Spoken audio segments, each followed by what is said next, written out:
Welcome to the Exponential webinar. I'm getting to interview a guy who I don't even know, Jeff, you know, the kind of influence you've had in my life. I'm going to share a quick story, and then I'm going to introduce you guys to Jeff. I'll do the introduction, and then I'll share, and we're just going to have a conversation about how do we respond in mission and in serving our cities, especially in light of COVID. I think you guys have probably heard the saying, it's never waste a good crisis, and I'd love to hear the stories that Jeff has seen and experienced, and how is God using this crisis for his glory and his people. And so, quick bio on Jeff is the visionary leader of Saturate, the Soma family of churches, and he's a teaching pastor at Doxa Church in Bellevue, Washington. Jeff gets to spend his days doing what he loves, training disciples of Jesus to make more disciples of Jesus, and equipping the church in the gospel and missional living. Additionally, Jeff is on the leadership team of Saturate the Sound, a local church collective focused on gospel saturation in the Puget Sound. Jeff has authored Saturate, Gospel Fluency, and Making Space.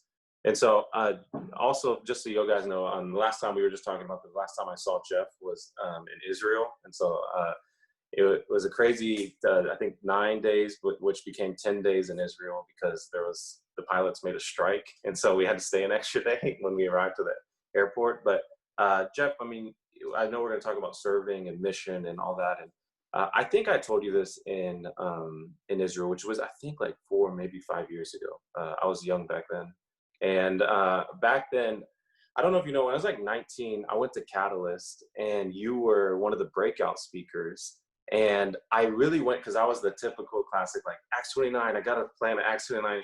I had a beard. I had a plaid shirt. I was the church planner kid, like classic. Like I was 19, and I just wanted to do Acts 29 so bad. And I knew that you were on staff with them at the time. I think you might have been the vice president, but I never had heard you speak yet. And so I go, and dude, you just like rocked my philosophy of what it meant to, like, I don't know, be a Christian, honestly, because I had never been taught this, but I had always felt like, I had heard this once, that what you count and what you celebrate creates your culture. And for me, I feel like there's this culture where we really celebrate the gift of speaking. We really celebrate the gift of leading. And you just kept like dogging anyone that's like, if you're just trying to become like a better speaker, a better leader, a church planner, then large church, then write books, and then speaker. And I was like, no one ever says that's the track for success in the church, but it feels like it's the track for success in the church. And you just kept saying this line. He said, I think you said it, it's never been a time in church history that you can impress Christians without actually ever looking like Jesus. And your point was like, you can impress Christians by being a speaker, a leader, author, and all that, but you could actually never make disciples or never live missionally. And so I know that's a lot of the topic. So I literally went, I mean, it's Catalyst. There was like flamingo, like figurines outside, and like what are those things called, hammock, and I just like journaled in my hammock and said, like, God, I feel like I didn't realize that my motives have gotten so off, but I feel like I'm way more concerned on how to be a leader and how to be a speaker than I am on how to be a disciple maker and how to be like you. And it really shifted. I reread the Gospels and just looked at, what did Jesus make really, really important? And then what did he not make important? But specifically, what did he make important that we don't make important? And then what did he not make important that we make so important? And I felt like I almost read a different gospel. And so getting that time in Israel, I was trying not to fangirl you too much. So I probably didn't tell you too much. But I think in light of what we're talking about, so how do maybe we've made church so important, and speaking so important, gathering so important. But this is a season we just can't do that. So what does it look like for you guys in light of COVID to still be missional and still make disciples? Because that's not been canceled, and that's not going away. Yeah. We have a great opportunity right now. I get to interact with a lot of pastors who are struggling through what to do. And, you know, there's several things that I've said. So like, one thing is pay attention to now what your people don't know what to do. Like, this present reality is going to reveal how effective you've made disciples, because if they can't do this without you, then you've still probably got, you know, infant level disciples in your church. And that's not an easy thing to hear, but I've had some pastors say to me, like, yeah, our people are coming back and saying, like, I don't even know how to pray. I don't even know how to abide with Christ, I don't even know, like apart from Sunday, I feel like I've got no spiritual life. And so the one thing that I think is happening, it's almost like God, the divine physician, is saying, I'm giving the church a checkup, and I'm going to let you see the sickness. I'm going to let you see the deficiencies. I'm going to let you see where bones didn't grow well, where bodies aren't working well. And like spiritually, we're not as healthy as we thought. And then the others are very healthy. And so I don't want to like throw it all out. It's a beautiful time to say like, okay, what is this revealing about the church? Also, what opportunities is this providing for the church? Yeah. I think it's a beautiful opportunity right now, and we can moan and complain and get upset, or we can see this as God, who is sovereign, is giving us a wonderful opportunity to Yeah. step into something. So yeah, eager to talk about that. Do you have any maybe recent stories, or even from when COVID first became a little more serious in America, is just a story where you or your people realized, man, we're kind of a little more prepared for this than we knew. Well, I think a few things happened for us on two levels. One, as a church, we were already organized into missional communities. I can't say that they were as effective on mission as I would like, but they were already organized in that way. We'd been training for several years around how to be those kinds of people. This last year, we've been specifically emphasizing how to just be with Christ, learn how to engage in silence and solitude, Yeah. true prayer and Sabbath, and all these practices that the church historically has always had, but in some ways I feel like have gone away because we've kind of let Sunday be it all for us. And so we were already some ways prepped for that. And what I believe has happened is it's like the COVID opportunity supercharged that reality. It's like, okay, you already know how to be in silence and solitude. Guess what? We have 6 months of it now. You've already learned you're learning how to pray. You're going to pray like crazy now. Like you're going to have to. And so it's like it made the things that we've been training them in absolutely necessary to even thrive, not just survive, but thrive. And then I think the other thing is we'd already been talking about care for your neighbor, look for opportunity to serve, pay attention to your coworkers and what their needs are. And so it's like we've been building that in for the last 5.5 years. And now it's like, okay, here are all the opportunities. Let's go after them. And so we saw that happen. And so when we had opportunities to provide food for people who couldn't get it, people stepped up. When we had opportunities to visit people who are lonely, they showed up. We had opportunities, which we were already working with foster care systems to say, how do we care for these kids who now they're going to have to go back to their homes, in some cases where there's abuse, they're afraid, they're scared. How do we care for them? And they stepped up into that. And so that's one. I saw that happen in our own church, but then we'd also been working in the region through, you mentioned it, Saturate the Sound. It's about almost 100 churches that said, let's unite together, act like one church, because we are.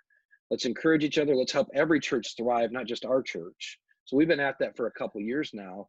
Well, what happened is because that network had been built and there was so much trust, immediately we all just got on Zoom calls in different places and said, how do we help each other? How do we work together? How do we serve? And I don't have enough time to tell you all the stories, but I'll tell you one group of churches in Kent, Washington, established this thing called We Love Kent. And they've joined up with the city, with the government, with the council, with the mayor, with the police force. And they've just made sure everybody is getting fed in all of Kent. They've made sure everybody that's lost a job has support.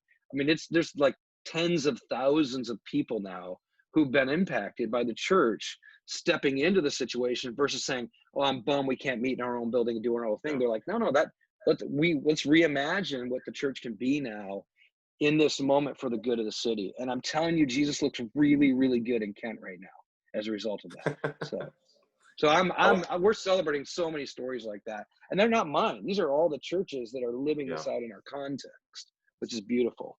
Yeah. I feel like God's giving you a unique position, definitely, to be there's people that shepherd the congregation, which you get to do both, of like shepherding congregation, mobilizing congregation, but also you do a lot where God's entrusted you to speak to the leaders of leaders. And so, as you know, even myself, man, I told a friend recently, this is one of the most disappointing years and I've always had a gift of, we can find a way, or there's someone that can help us, or innovate our way out of it. And we just I've just hit the wall probably 2-3 weeks ago. I'm like, I fully accept that I cannot innovate my way out of a lot of this stuff. And as I'm being more honest with other leaders, I'm realizing there's a lot of pastors that are like, yeah, they're sad, or they're, even potentially depressed or like just Hmm. really been pummeled by all this. And so what I wanted to do was to kind of give you a time to be a little more prophetic and to encourage the pastors that are maybe kind of disappointed with how this year has played out, but also to be prophetic and like exhort, maybe like break misconceptions of what we're chasing after, and then where would you challenge us to go towards? And so, like, one first to give you some time to encourage the pastors, but then also time to exhort them to something higher, maybe. Yeah, my encouragement would be that God is not surprised. He knew this was coming. He's sovereign over it. He he is not lost hope. And Jesus will still build his church. And God generally uses crisis and unexpected circumstances historically throughout the church to form a Christ-like character in you. So, Yeah, like, the thing that I'm learning to do in the seasons go, I need to first of all say, what is God doing in me? What is he saying to me? What does he want to transform in me? How is he making me more like Christ?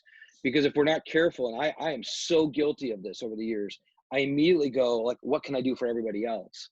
How can I sure. take what I'm learning and give it away? And it's like, yeah, but if I'm not being transformed and changed in this moment, I'm missing a great opportunity. And so what if God would use a whole year to deepen the maturity, the sanctification, the love of Christ in his leaders? What if he's decided for a year he's going to make us a different kind of people for the work he's got in store for us? Many of us have gone, went to Bible school or seminary and spent years trying to get trained. What if God wants to use a year to train us for something he's about to do? And I believe that's happening. I really believe God is preparing his people. He's purifying, he's sanctifying. And I think he's teaching us to rewrite the scorecard, which is maybe the Good, very prophetic good. part is what I'd get after, to say, like, hey, why are you in despair? Why are you discouraged? What is it that's let you down? What was it that you were hoping for in Yeah, 2020? yeah, And was it, man, I thought our church would grow numerically. I thought we would, whatever it is, I don't know what it is. And I don't want to throw anybody under the bus, but I will say, if your metric wasn't, I will become more like Jesus, and more disciples will feel the responsibility to follow Christ and walk with him, and personally be engaged in helping others grow in Christ likeness. If that wasn't part of your scorecard, maybe God is rewriting your scorecard right now, because you can't have the scorecard how many people showed up at the building. And that doesn't exist anymore. Like, well, some people are doing it, but depending on how you want to respond to the government. But the scorecard is probably and very potentially going to be much more aligned with the kingdom scorecard, which, if you read the Sermon on the Mount, Jesus gives you the scorecard. It's like, blessed are the poor in spirit. Blessed. I mean, anybody poor in spirit right now? I think a lot of people yeah, are. And so I think this is an opportunity to say, like, what was I measuring? What was I trying to accomplish? And why am I in despair or discouraged? Because I couldn't accomplish that. But maybe God's going, I'd like to offer you a new scorecard. Your personal sanctification, the people of your church owning household fellowship. Like, I know me, even just personally, I've become a better pastor to my family in 2020 than I've ever been. And in some ways, that my kids are almost out of the home, and I'm looking and going, man, I wish this would have happened when they were 4 or 5. yeah, yeah, So those of you who have younger kids, oh my goodness, take advantage of learning how to be a pastor or a shepherd of that little flock that God's given you if you have little kids, and pray with them and spend time in the Word and pour into their lives. You are given a gift this year to learn how to make your home the church. And unfortunately, if I'm speaking to leaders, most leaders, myself included, have oftentimes neglected my house being the church and gone into somewhere else to make the church effective. And in my kids and my wife oftentimes have suffered because I've been giving myself away to everybody else, but not to them. So one of the greatest gifts God's given me is every Sunday morning we're sitting there watching me or someone else on a video preach, but then we're spending an hour or two talking, confessing our sins, praying over each other, breaking bread. I'm having better experience being the church with my family than I have in my entire life. So, like, don't miss that. And if you can help your church begin to do that in their own homes, it might be the year when fathers and mothers finally lead their family to experience being the church together in their own household, which was at the heart of the early church's movement. Was they learned how to do household fellowship breaking bread in homes, doing the work of the church in their home to their neighbors. It wasn't, let's get them into a big building. That was not the norm. So maybe God's bringing us back to something that looked a whole lot more like what he intended. Yeah. If you were to, again, share to pastors, you're like, I get to be the Pope for the day, if you will, and just all denominations though. You're like, hey, this is my hope for 2021, knowing like the virus starts to settle in some ways. Like my hope is we come in with a new vision for church to be. What would be some like key tenets for that? Well, one would be, I hope no one says, I hope we get back to normal. Like, I hope nobody wants to go back to what we had before, Yeah. because that's going back to Egypt. And I think God is giving us a journey through the desert this year to bring us to something. And so that'd be the first thing. Please don't long for what we had, because I think God is revealing we there were things we needed to change. Yeah. Yeah. So that'd be the one. The second would be that I would hope that the individual disciple would matter to you, not just the corporate gathering of them. That each person's personal discipleship and development would be really, really important right now. And you would go into the new season going, as a shepherd of the flock, if that's who you are, I'm responsible to give an account to God one day for how we knew them by name, cared for them like they were our own sheep on behalf of the chief shepherd, ensured that the broken were mended, that the weak were built up, that the young grew up, that you would really take seriously the job of being accountable for every single sheep under your care.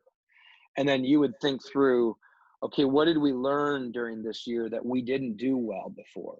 Where did the diagnosis show us our sheep weren't as healthy as we thought? They didn't know how to navigate through being the church in their own household. Like, be honest. Let God bring that diagnosis as the grand physician and say, let's take time to acknowledge and not be afraid to admit we failed. We all have failed. So own it, receive the grace of God through the gospel to not be afraid to see it, and then make note, Lord, what did we do that we could do differently to better equip your people, so that if 2020 were to happen again, we would know we were prepared and they were ready, and no one was ill-equipped for being able to walk through it. So that'd be the next thing. And then the last thing I would say is, pay attention to the limitations of the gathering. You maybe didn't know it before, but they're now limited, because by the fact that you can't gather, you're seeing all the stuff that it never did to your people, because they don't know how to be the church without the gathering, which means the gathering didn't do its job. So be honest about the limitations. It's great to gather. We should gather, but it's very limited in what it can do to form people in Christ likeness and enable them to live in the midst of persecution, which I don't think we're in. But if we were in it, would they be able to be the church without you being able to be with them regularly? So those would be some of the things that I'd exhort us in. And I think one of those things, if you haven't thought significantly about group life and household mission and mission in everyday life, and seeing church as not just Sunday, but Monday, Sunday to Saturday, if you haven't seen it as every day, then I think you need to rethink how you perceive what church is. Yeah. Yeah. I'm curious how you guys have handled just discipling, training, and equipping parents to disciple their kids. I know it sounds like that's an area God's kind of opening doors for you personally. But like, I remember when I first saw us not being able to gather for a couple weeks in a row, I just thought, man, there's a parts of it that I'm like, man, I really like this is going to open our eyes to, we've got to disciple, because it's not like any pastor wants this. We often complain about it, is that parents often think it's our job to pastor their kids first. Like, we're the first pastors of their kids and they're the second. But now we can't. Like, and there always was the saying, hey, I hear youth pastors say, Netflix is getting this much hours of their day, school is getting this much hours of their day, their sports teams getting this much hours of their day, and their week, and so are you. I'm getting like maybe 2 hours. Possibly if they come more than once a week, I'm getting a handful of hours, but how am I supposed to influence them? So it's not like the gathering and the pastor ever could pastor all those kids and disciple all those kids, but now they really can't, especially with the distance. And so it's really at a place where I'm like, man, I'm wondering how parents are doing when they have to disciple their kids. And they've always been discipling their kids, whether it's intentionally or unintentionally. But now, not only can they not offload it to the church, they're getting significantly more time with their kids because they're home so much. And so, how have you guys been leading them to leave their homes? Well, even before COVID, at least at Doxa, we regularly said the job of our children's ministry director is to train parents to create a disciple making environment in the home and to Hmm. help their kids get on mission. And we've said that same thing with our youth pastor, our youth director, student ministries director. He, has always said, my job is not to do discipleship for you, it's to train you to disciple your kids. And so for us, kids and young and teens were always a part of missional community life. So there wasn't this segmented, like these kids have their small group and the parents have their small group. And so it's like, no, we were all together. And so in a lot of ways we were set up for that, but we have had to do a lot more equipping. Yeah, Like even in our Sunday gatherings, like we have a separate thing where it's like, okay, parents, get your kids together, have this conversation. It's almost like we're leading them and how to have the conversation around the topic that of the day versus them sending them to children's ministry class where someone yeah, else has the conversation with them. So that's been pretty cool to see our team here step into that. And our student ministry guy, as I'm interacting with him, he's very frustrated. He's like, we can't even get together. So I'm like, hey, but look at it the other way. You finally now have them where you want them, which is they're with their parents, all day long, every yeah, day. Here's the opportunity you've always wanted, which is now you get to say to mom and dad, do you want help? And so I think whether it's just children's ministry directors, youth ministry directors, whatever, if you can pivot and say, I have a really great opportunity right now to even call out parents, say, parents, would you like help? Would you like me to train you on how to disciple your kids now? Would you like me to train you on how to have a conversation over the dinner table? Or to, after the Sunday gathering that you might have watched on video, to have an extended conversation of how we as a family are going to apply these things. Man, what a great opportunity. Like it's perfectly set up for us to do the very thing we've always wanted, which is to see parents get in the game yeah, on the discipleship of their families. But I do think any leaders gonna have to take seriously, how do you do that? You're gonna have to think about creative equipping. I shared with you before this, we're relaunching Saturate's online community, saturatetheworld.com, / membership, so that all of our resources are free for the next month because we know people will need it. And yeah, there's one whole category of resources, which is parenting and discipling your kids. So it's like, we realize everyone needs to learn how to do this. The beauty is no one can avoid it. It's in front of them every day. And if leaders will step into it, they'll say, all right, this is what I've always wanted. Now I got the opportunity to do it. So don't waste this crisis, as you said at the beginning. yeah. Are there any ways that the virus has shifted y'all's metrics and therefore like strategies? It sounds like you mentioned this in Mm. the beginning when you said maybe the despair or the disappointment is because we have poor metrics. But it sounds so you guys had shifted your metrics in a lot of ways pre the virus. But how have you guys like continued to shift metrics and goals and what success looks like? Yeah, and we had some similar metrics that a lot of people have. Like we still measured attendance and baptisms and all those things. And those aren't wrong to measure. Some of it you need to measure, I think, for hospitality purposes, not just for success purposes. Like, how do we care for people? I think that's a good thing. Yeah, But we had already been measuring how many people are in discipleship relationships, and the way we call them DNA groups. But it's like, guys, do you have at least two other men who know your story that you meet with regularly, pray with, read the Bible with, dig into their hearts with, help them experience transformation? So we were already measuring that. We were measuring how many people are in missional communities so that they're getting equipped by men and women, a variety of gifts, but also learning how to be on mission together.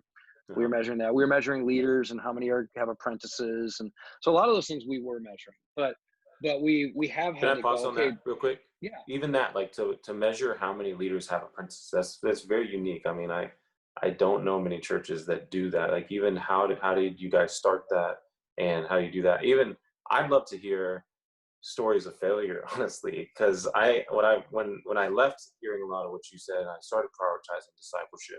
And even as I now share how many I a lot of the book I wrote is I say a Trojan horse that says it's about millennials, but it's actually about discipleship. And because the whole line is that we don't have a millennial problem, we have a discipleship problem. yeah, But then when churches, they'll always ask, what is a church that makes disciples like look like? Which ones? They're always looking for models that work. Until they find the model that works, it's it's hard for them to move that direction. So as even I moved that direction, I told them, man, don't go and just preach on discipleship right away. Fail for a year at it, because everything and anything seems more urgent and important than discipleship. It's so easy to fail at it, but it's easier to preach to your people when you have stories of, dude, I know it's hard. I know other things seem more important. And so like, even as you guys started measuring that apprenticeship, for example, like, what are stories of success, but of course, what are stories of like even failing forward in Yeah, and some people maybe don't know my story. So I got to plant a church called Soma, and led that for many, many years. And then I was asked to step into what was Mars Hill Bellevue, where Mark Driscoll preached live, and replant the church into Doxa.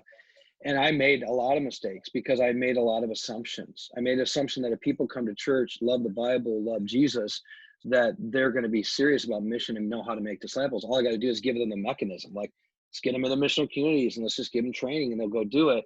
And we learned through that process that most people didn't have the spiritual maturity to pass on anything. So it's like they could get on mission and invite non-believers into their life, but what were they going to give them? They didn't have a depth of consistent prayer and communion with the Spirit, and the Word of God flowing out of their mouth, and like they just didn't have this life with Jesus that was vibrant. And so we had to back up and go, wait a minute, we better just teach them how to be with Jesus for a while, so that they actually have something to give when they are on mission. yeah. And so that's what we've been doing the last few years. And one of the number one measurements that we realized we had to embrace was, instead of how many people are in missional communities, it's how many people are in these DNA groups where they have true, genuine, transparent discipleship happening. That was one of the things that we made a new, like that was the most important measurement, was how many of our people are actually in a true discipleship relationship where they're going to be seen for who they really are, and someone's going to help them get more mature. That was one. The second was apprenticeship, because if you don't pour into leaders to lead those kinds of discipleship communities, then what do you have in your church? And so those became probably the two most important measurements we shifted to. And so then we could know, if they're not in these DNA groups or there's no apprenticeship happening, it's likely we have no discipleship happening in our church. So we're going through the motions, but nothing's really happening. And so I had to acknowledge that, which was really hard for me. Because like, I mean, I love just missional communities, but I had to go like, wait a minute, we put the cart before the horse on this one. They weren't even discipled. They weren't even looking like Jesus. Didn't even know how to pour into another person, let alone reach the lost and do it. So that's been the big shift for us in the last couple of years.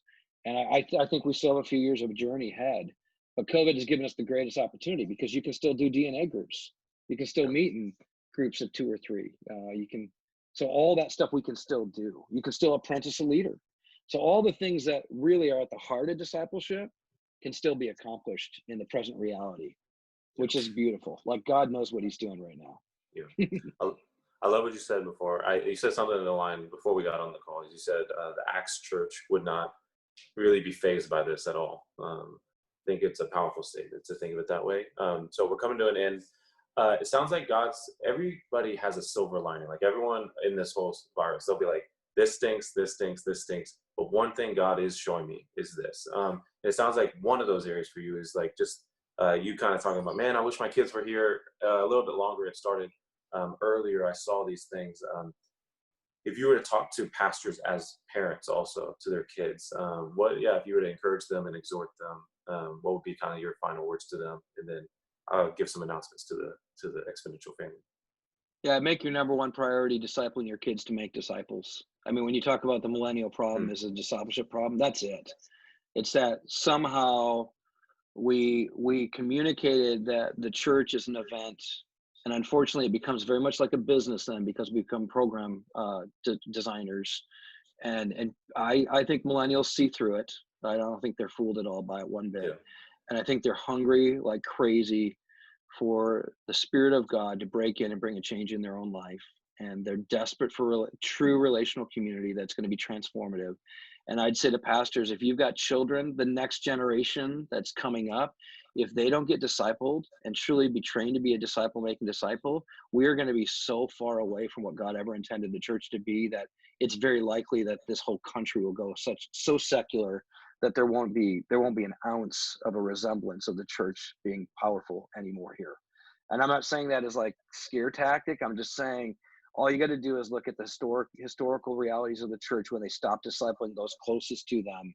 And what happened is that generationally, the next generation walked away.